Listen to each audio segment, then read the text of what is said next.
Just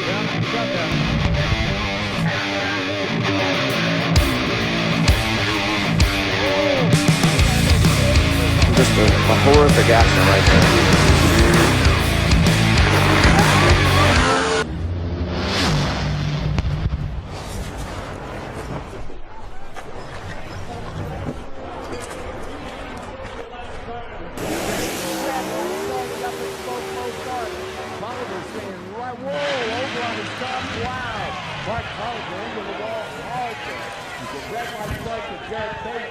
Mark Calder smoking the tires, staying with a long time, and that car just made a sudden right turn there, just a half track and into the wall very hard. Safety car right on the line. Oh, hold on, Steve Torrance!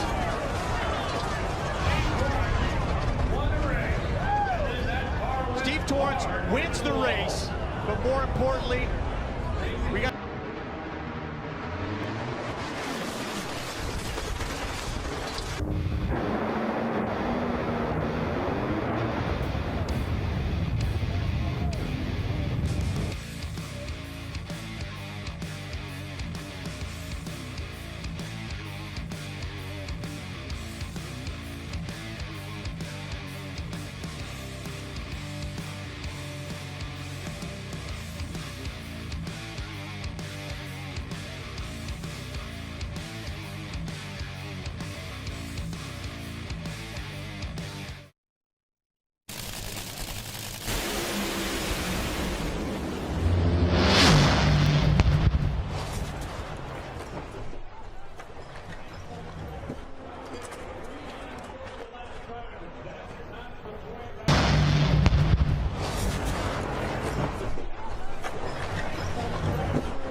Whoa, hang on there with them Corvettes.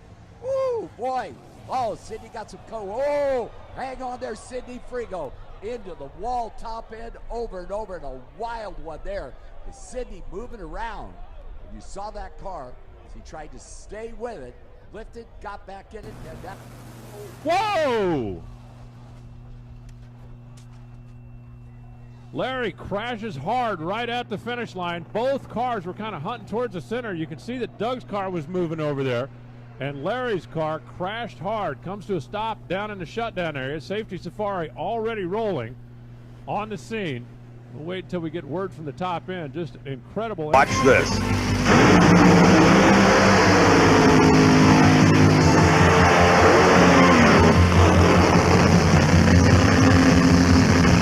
With the touch of a true master of his craft, Garlitz regained control and drove the car through the cloud of tire smoke back toward the starting line. The streamlined dragster came through the crash in remarkably good condition, considering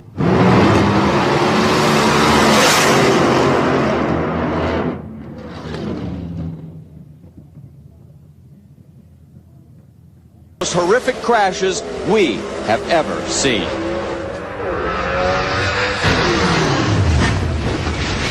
What happened here, Mike? Well, what happened was Bruce Allen in the right-hand lane got the car a little bit loose, and it moved over towards wall out of the groove. When he went to correct, it was basically with no downforce. It rotated the rear end of that race car around, trying to spin it out. But then when he hits the rubber in the middle of the racetrack, he tips it up on his side. Kenny Koreski just basically T-bones him in just a horrific accident right there. You can see it. You can hear how violent.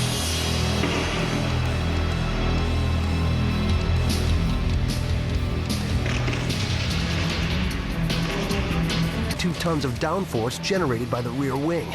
Suddenly, it reaches its breaking point. It fractures directly behind the cockpit, triggering an emergency deployment of the parachute. I go from looking on the track, getting ready to pull a chute, to looking straight down. Getting after it. Oh, we have got a blowover, Jess.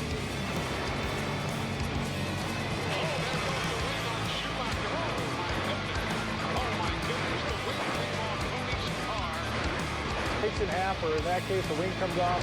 There's nothing you can do except tuck your arms in, and I didn't even have time for that. Because the wing came off Tony's car. Her parachutes deploy, but just disappear. Now she is flying for that sand trap. Boy, the parachutes flew right off of that car. That was a much harder hit, Paul. She went through both of the nets and hit the water barriers. I think the barriers actually filled with sand, is what I'm told. And obviously a lot of damage to the front of that car. Looked like it just wadded up the front of that car. But once again,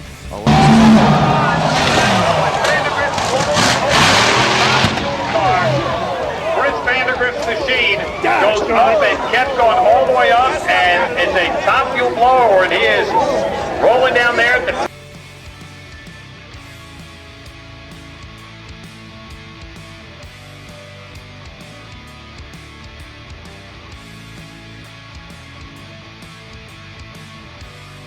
Disaster struck at 500 kilometers an hour.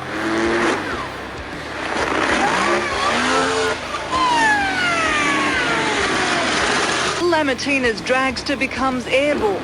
His chassis disintegrates. He's knocked unconscious. The dragster rolls 3 times. 60 litres of nitromethane explodes as he hits the barrier. The front wheels left behind as Phil, in the centre of the fireball, crashes into a second concrete wall. The run started. Oh, we had no idea how bad it was going to end up. Worst news, poor John Smith came out of it the worse for wear. Gary was able to walk away, but John ended up with a fracture in his leg. Nice save. Whoa, Monty Green over. John Christie also into the wall at the top end there, as I believe he got into the parachute of Monty Green's car there. John Christie will take the win, but nobody cares right now. As you saw Monty's car get loose there and make a move, and I thought he saved it. But then it came over into Don Kritzky's lane, and Don appeared to get into the wall at the top end there, trying to avoid Monty. It's just a wild one there. But the safety Safari on the move at the top is fine. Now Larry Dixon carries the front end. Schumacher stays in the gas, and then the car just breaks apart, sending debris all over the racetrack as Tony comes back down to earth, encapsulated in the driver's compartment and able to walk away from what was a horrific-looking incident. The car seems to be working just perfectly, with no visual clues as to why it could not withstand the forces of the run before it disintegrates. Schumacher is launched into the Tennessee. Look at the car on the left side. That is Mike Austin of Medford, Oregon. Grazes over the wall, hits a second wall, and then slides down and hits and knocks over a third concrete barrier. And you know what? Veteran driver. He actually finished 5th in the points in the Lucas Oil Series in 2010. But what you're seeing is a tribute to the son Brandon went for the ride of his life.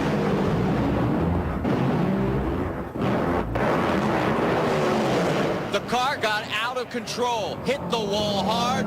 Brandon up and over, and from that moment on, everyone was holding their breath. Father Kenny didn't even. Daniel Wilkerson back for his first appearance of 2013, but back in 2009, he had this very scary incident in Memphis.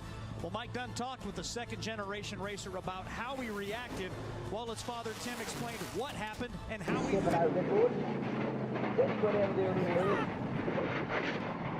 Oh, no. At the end of a 4.15 run, 289 miles an hour, it went kaboom. Tim Wilkerson's car smoked the tires early. Got sideways at this end of the racetrack, and he was out of the throttle. And from that point on, he was kind of dodging red snap-on shrapnel down there.